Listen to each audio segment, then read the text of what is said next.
For any coach, active listening is a core skill and core competency. So 1957 from Carl Rogers and Richard Farson, with a basis in humanistic psychology.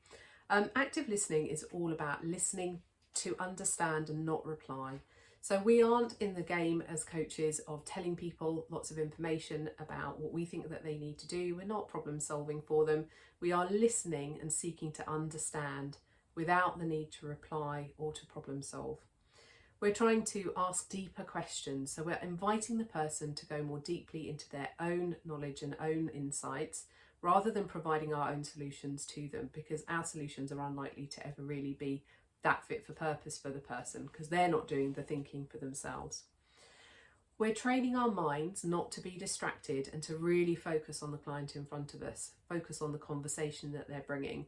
And that can be surprisingly hard, especially for new coaches, to master. So the idea that we're really suspending our own internal narrative as the coach and tuning into what the person is bringing to the session, really tuning into their emotional state, to what's being said, but also what's not being said.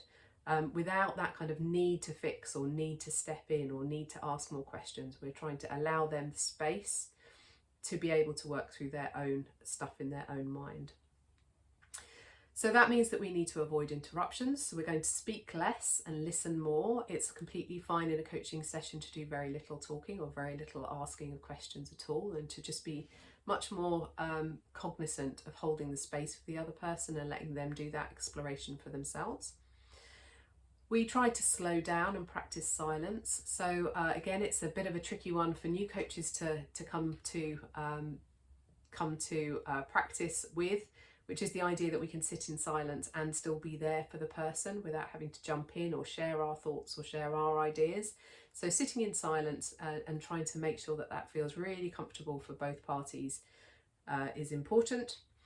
We always withhold judgment, so it's not up to us to judge whether the person's contribution is right or wrong, whether their behaviour is right or wrong, whether we would agree with them, whether we would do it ourselves.